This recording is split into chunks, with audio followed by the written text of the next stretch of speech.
ராஜா கொடுத்த டாஸ்கை கம்ப்ளீட் பண்றதுக்காக இவன் இளவரசியை தேடி இந்த ஐஸ் கட்டி மலைக்கு வரான். அங்க பார்த்தா ஃபுல்லாவுமே ஐஸ் கட்டியா இருக்கு. இதுல எப்படிடா போக முடியும் அப்படின்னு சொல்லிட்டு யோசிச்சுட்டு இருக்கும்போது அவன் கையில இருக்க அந்த ஃபயர் பேடோட ரெக்க அந்த பனிமலையை ஃபுல்லா உடைச்சிருது. அதனால அந்த ஐஸ் கட்டி எல்லாமே உருகி அந்த இடத்துக்கு போறதுக்கு இவனுக்கு வழியையும் காமிச்சு விட்டுருது. நம்ம ஹீரோவும் அந்த ஐஸ் கட்டி அரண்மனை உள்ளக்க போறான். அங்க போய் பார்த்தா எங்கடா இளவரசி அப்படின்னு சொல்லிட்டு தேடிக்கிட்டு இருக்கும் போது அங்க நிறைய பெண்கள் இருப்பாங்க.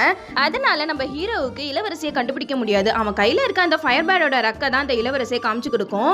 நம்ம ஹீரோவும் அந்த இளவரசி கிட்ட போய் பேசுவாரு. உங்களை ராஜா கூட்டிட்டு வர சொன்னாங்க அப்படின்னு சொல்ல அதுக்கு இளவரசி சொல்வாங்க, ஏன் ராஜா என்னைய கூட்டிட்டு வர சொன்னதுக்கு அவரே வர வேண்டியதானே, நீ எதுக்காக வந்த அப்படின்னு சொல்லிட்டு அவங்களும் மலையில இருந்து குதிக்கிறதுக்காக ஓடுவாங்க. அவங்க மலையில இருந்து குதிச்சோன்னா அவங்களோட ஃப்ராக் அப்படியே பேராஷூட் மாதிரி ஆயிடும். இவனும் அந்த இளவரசியை காப்பாத்துறதுக்காக மலையில இருந்து குதிச்சிருவான். அப்போ அந்த ஃப்ராக்ல ஓட்டையை போட்டோன்னே ரெண்டு பேருமே கீழே விழுவ போறாங்க. அந்த மேஜிக்கல் குதிரை வந்து இவங்க ரெண்டு பேரையும் அழகா காப்பாத்திரும்.